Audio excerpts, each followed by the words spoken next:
food and drink industry does so well at praising people, best new bar. You look at all these awards that go on now, and people want to be a part of that, and I think it does a good thing of driving us forward and making us feel special.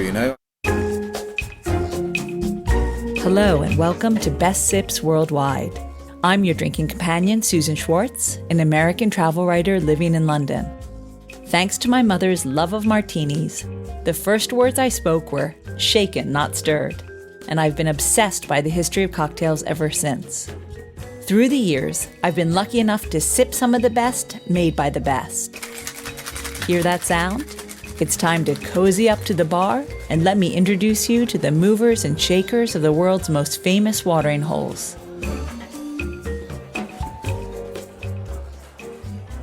You thought the Olympics were hard?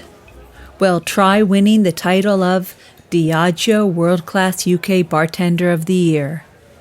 It's all but impossible, unless you're Ali Reynolds, our guest today, who reveals how his early life gave him the competitive edge you need.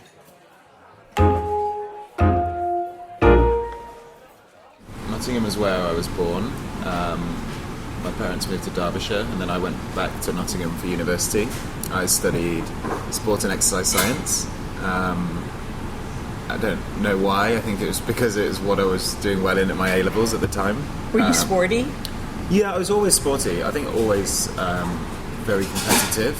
But rugby was my main focus. But yeah, liked being outdoors as a child, and I think that just kind of resonated through, all the way to university. But yeah, it was, I guess, kind of the want of wanting to be outside of the classroom and, always messing around and playing outside. So yeah, I think that's kind of where it all stemmed from. And I guess you're now inside all the time. Yeah, I guess yeah. Being in a basement bar was for the last kind of 5 years. Yeah, was different. But you get to play at work, and you're constantly on your feet. And I think that's, I guess, none of us are getting any younger. So I think there's been a recent change, but again, still a lot of traipsing around London, visiting some amazing bars, and seeing some amazing people. So how did you get from sport to cocktails and basement bars? So during my time at university, I was working at bars in Nottingham. I think I pretty much covered every single bar in Nottingham at one point. During my infamous career. Was it just to make extra money? Or? Yeah, it was to make ends meet, but also meet new people. I think, getting to know people at university is always quite hard. I went to boarding school, so I was kind of kick-started and ready for it. But for me, it was a great way to meet new people. And then, students were always out socialising anyway, and you kind of got to know the best places to go and all this stuff. And then I just kind of fell in love with it, really. University finished, and I find myself still working in the bars, and I was, it's just became quite natural. And I think earning money straight away from leaving university without having to go to all these interviews and, searching for the job that you want, I was already kind of in that place. Was there a thriving bar community in Nottingham? Well, actually, I heard a fact at the time, which was Nottingham was the highest population of bars, in Europe. So we had so many drinking outlets, and there were so many bars. And once the two universities closed, the city became a bit of a ghost town. But when the students were there, the bars were busy. And the cocktail scene now in Nottingham, I think, has really come on leaps and bounds.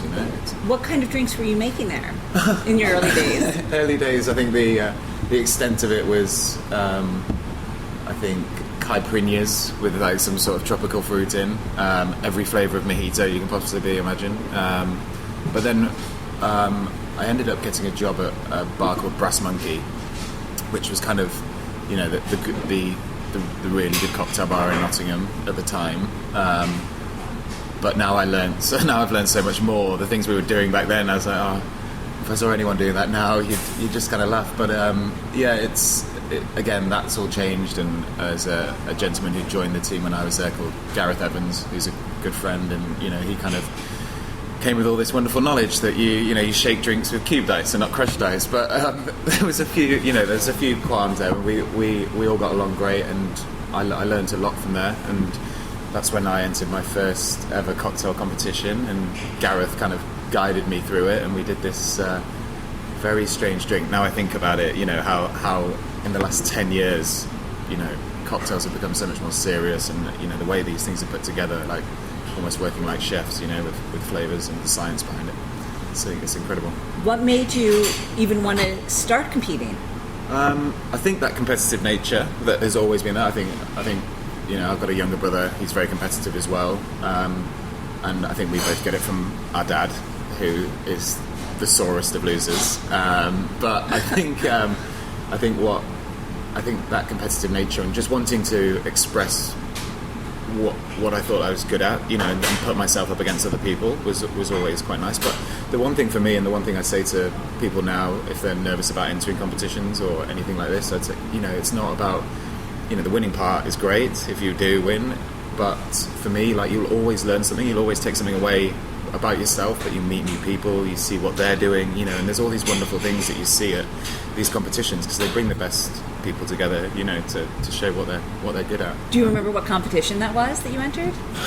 I think it was for Hein Cognac, and I made a drink called a Perfect Little Heine.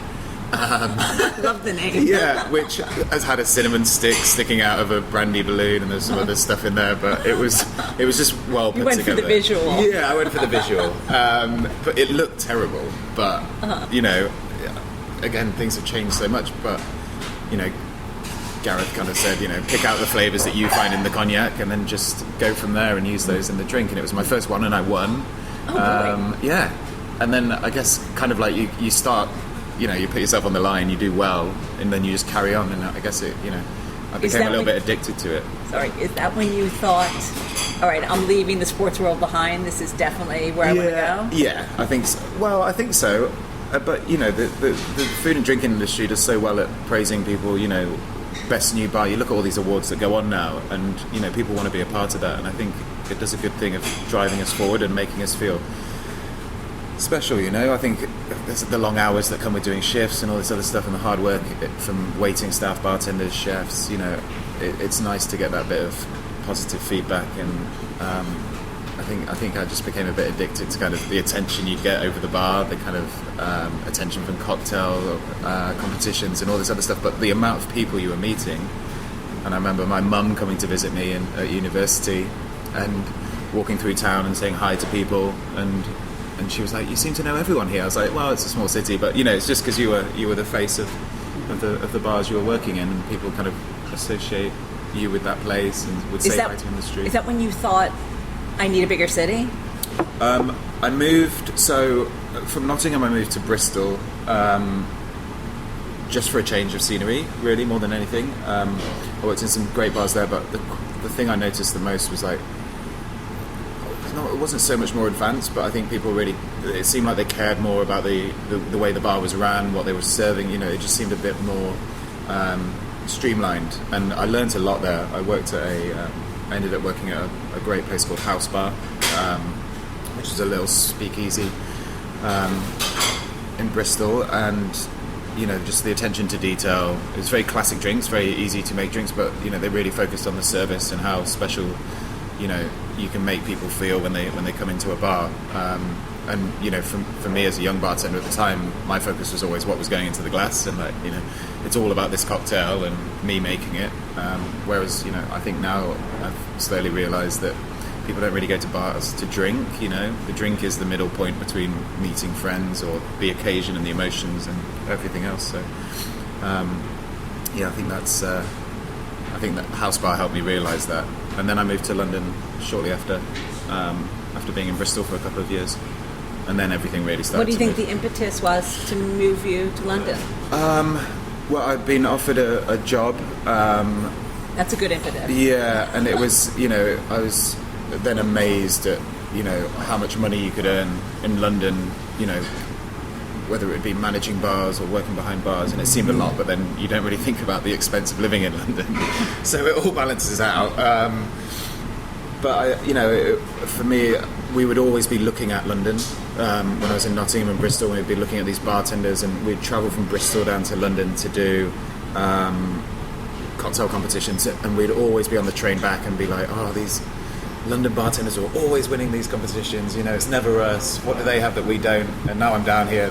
Just the access to everything. The training inside different institutions is better, and I think that was just it. Really, the best bartenders were working in London, and for me, I think that was just drove me to come down here and learn more, and that's always been an important thing for me. Was it a certain, or were there certain places or competitions that you won that you felt really changed where you had been to where you were going? I don't think that. I mean, I always wanted to be learning more, and I think when I was in Bristol, I really started to understand how big the food and drink industry was, and the move down to London just came quite naturally. But I don't think the competitions really had much to do with that. So it was just a fun part, and I'd always be online looking at what competitions were coming up, and you'd enter, and it was just the thrill of like finding out who would win at the end. That's what kind of really drove me to do that. But the learning part for me was the important thing. So the move down to London was all about wanting to learn more, wanting to be better, at what I was doing. And where did you go in London? So I started, the job offer was from Pollen Street Social, which was Jason Atherton's first restaurant. So I was there for a while. It was really hard work, chef opening his first restaurant, a lot of pressure.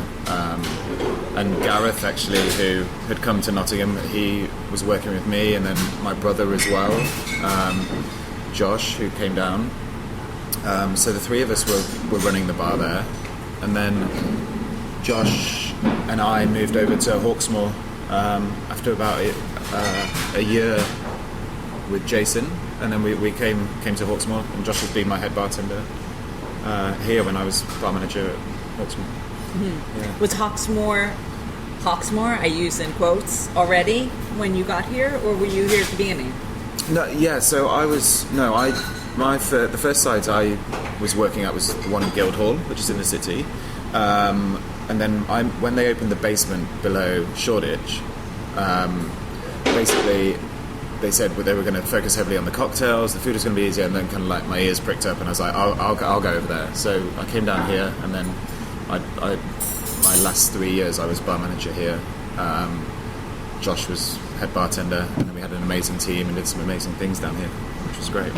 And one of those is while you were here, you won the biggie. Yeah. Which is the Diageo World Class UK Bartender of the Year. Yeah, so that was 2015. Mm-hmm. That was the big one for me. The big one for the team here was Tales of the Cocktail. So we were nominated 3 years in a row for Best International Restaurant Bar, and finally won third time lucky. But for me personally, World Class kind of kick-started the attention around, I guess, myself, but also the bar, which was important. And that was the big one. We had a 3-day final in Scotland at Drummore Castle, and then went to Cape Town and competed against 54 other bartenders from around the world, and it was amazing. It was a week in Cape Town. It was incredible, but the competition puts you through your paces. It's probably what prompted you to, I guess, apply? I'd actually entered World Class, I think 3 times before. Mm. But every time I left, I was like, this is what I could have done different. This is what I could have done better. And I was looking at these other guys and the things they were doing. I was like, okay, I'm going to take that away and take that away.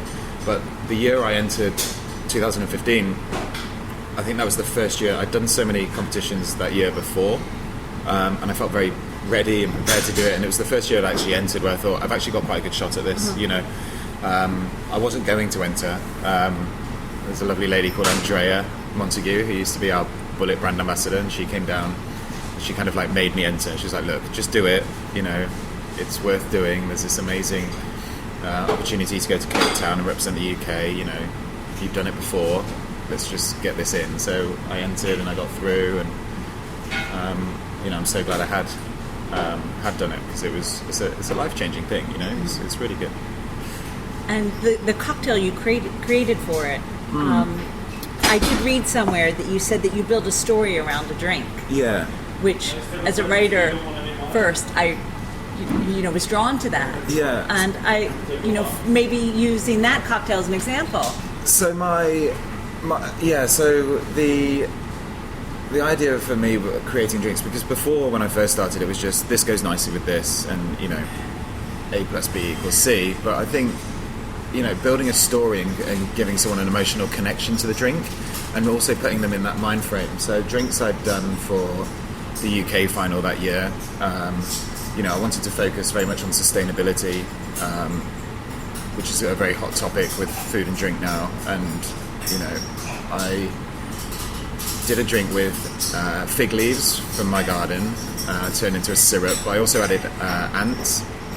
So there's a company that found woodland ants down in Kent. They die in the cold, and they had collected these ants, but they had this formic acid inside, which provides a really nice citrus note. It's kind of like bittersweet orange almost.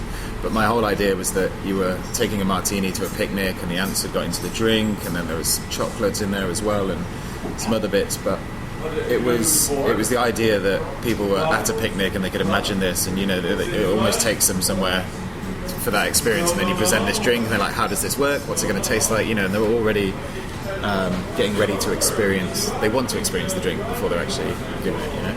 I think that's important. And is the story important for the award? I mean, for winning the award? Is it part of? I think the story is important for me because it helps me keep on track with my presentation. Because if I know the story in my head, it's easier for me to present across to the judges. But do they ask? Do they ask for the story? No, I mean it's how you present your drinks. They sit there in silence, and it's very nerve-wracking having these 4 people sat in front of you, all kind of like scribbling on paper, and you're trying your best not to spill anything or knock anything over or swear or whatever it might be.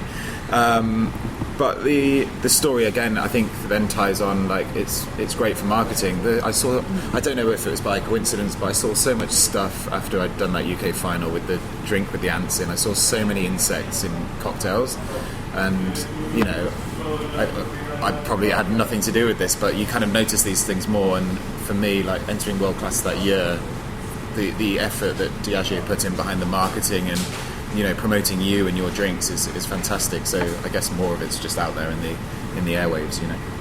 What else do you have to do for the competition? So after the competition, up in Scotland we had to do whiskey blending, like a deconstruction. So we'd be given 12 different whiskies. We had to decide which 6 were in this blend. We had to identify the 6 whiskies and then recreate the blend that we'd been given.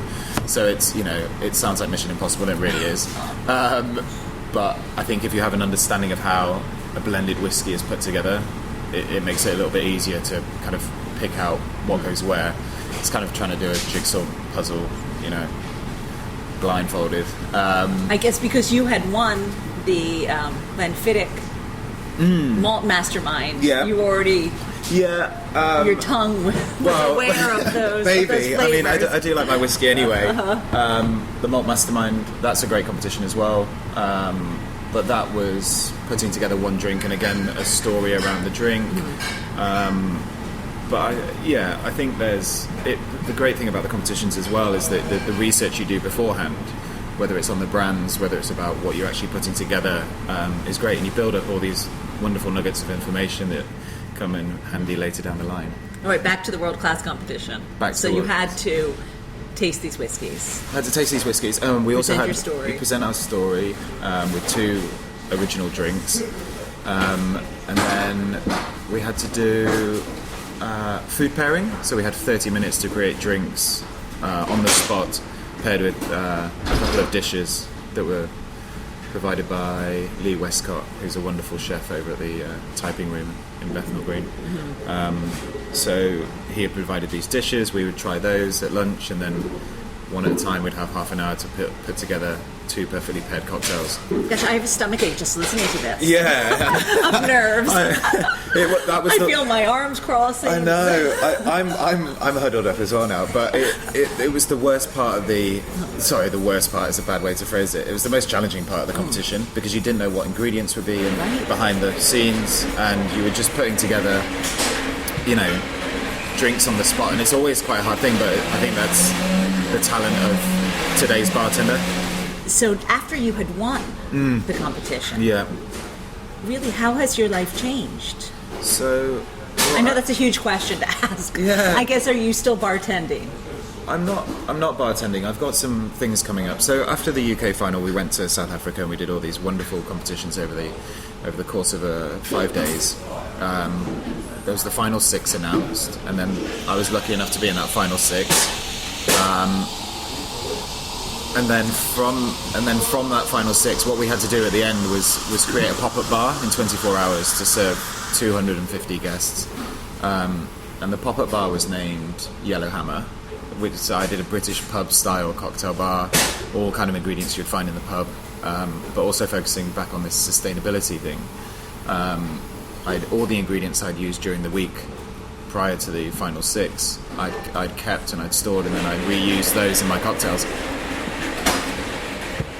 And I guess now the closest I'm coming to bartending is to launch pop-ups and other events under the Yellowhammer name with my brother. So we're going to kind of take that on a roadshow soon. So I'll be back behind the stick for a few months, which will be good. But that's just something that's been our kind of pet project and a passion of ours to do for a while. I think bartenders, when they first start and they've been in behind the bar making drinks for a while, their immediate passion then immediately goes to wanting to open their own place. And I thought that's what I wanted to do for a while, but the more I started learning about running bars and different things, I just knew I wasn't ready to do that. And I think this is a nice way to do it now. So we're going to be launching a pop-up next month, concentrating very much on kind of making people aware of their everyday consumption, but having fun with the drinks at the same time. We don't want to focus too much on this negative spin that wastage and sustainability always has. Like, I think it makes people feel like they're doing something wrong all the time. Nothing's going to change overnight, so if we can just have fun with it, but also make people very aware of their everyday consumption, I think it's a nice way to look at it. And you're still working with Diageo, right? I'm still working with Diageo, yeah, of course. So when I first joined, I was looking very much after the luxury part of the portfolio. So Johnny Walker Blue Label, Ronza Kappa, Don Julio 1942, and it's kind of trickled into more of that now. So Johnny Walker as a whole, Zacappa's been a big focus now. Bullet Bourbon, I think we're on the verge of finding a replacement for Andrea, who I mentioned earlier. The brand ambassador role is going well, and I'm learning a lot and getting used to this huge company that is Diageo, and yeah, it's going really well. And how do you find the business of bartending now? Now that you're on this side of it? Yeah, so it's a nice change. I think what brand ambassadors do so well is, provide these ideas of, this amazing experience around the brands, and that's my job now. But there's so much more to the job than I thought. It would be. I kind of signed up and thought, you get to do all these amazing events, which we do, and you get to go around and see all these bartenders. But there's, the real business side to it, and there's regular meetings on, how we're doing as a whole and as a company, and they let you have those insights, and it really does make you feel part of the big machine. But for me, the advantages are that I get to understand what focuses the brands have, through social media, PR, and what events we can actually do, and how we can express the best of what we have to offer. There's all these amazing things that go on which I hadn't even seen before, because I think the food and drink industry very much focuses inwards. Bars are always looking at what the best bars are doing, restaurants are always looking at what the best chefs are doing. We kind of close ourselves in, and I think looking at doing all these other events, working with artists and key people in different industries is nice to kind of promote the brands in different ways. But I'm still getting to visit bars and see old friends and do tastings and training sessions on spirits that I actually adore. I think it must be quite hard to, if you don't believe in the brands, then the job must be really hard. But it's such a great portfolio to work with, and I think with my love of Scotch, it's kind of it's a good company to be working for. We have so many amazing single malts, and Johnny Walker's always been one of my faves. So it's it's nice to be part of this. And you team. feel you get to feed your creativity. Yeah, I think that's, if I'm being honest, it's probably the one thing I miss the most. I miss coming up with cocktails and writing menus and being part of a close-knit team that sometimes will fall out once a week and we kind of rebuild all this. I miss the busyness of the bars, but under no certain kind of stretch of the imagination am I not busy now. There's a lot to do, and there's so many bars to cover in London, so many people to get out to see, so many people that want help with what they're doing, and it's nice to have those moments of creativity and put things together, but it's nice to also have a break. I get most of my weekends off. I'm normally home at a reasonable hour and not smelling of lime and sugar and beers from after work. But yeah, it's So you won't mind if I ask you to make me a cocktail? No, not at all. I can do that. I think I still have it in me. My elbows aren't completely worn out. Yeah. Great, because I'm getting thirsty. Yeah. How about you? All right, thanks a lot. It was fantastic to have Ali on the show with me today. I have to admit, I was happy the cocktail he made for me did not include any six-legged creatures. Next time, we meet Leon Dalloway, who's also won his fair share of awards. You may bump into him leading his award-winning gin journey throughout the foggy streets of 18th century London. Until next time, bottoms up. For more information and links to everything you've heard about, plus a bit more, please visit bestbitsworldwide.com. Thanks for listening to Best Sips Worldwide, a spin-off of Best Bits Worldwide. Always remember the wise words of Oscar Wilde: all things in moderation, including moderation, and never drink and drive. Okay, I said that last part. Theme music is by Steven Shapiro and used with permission. You'll find me at the bar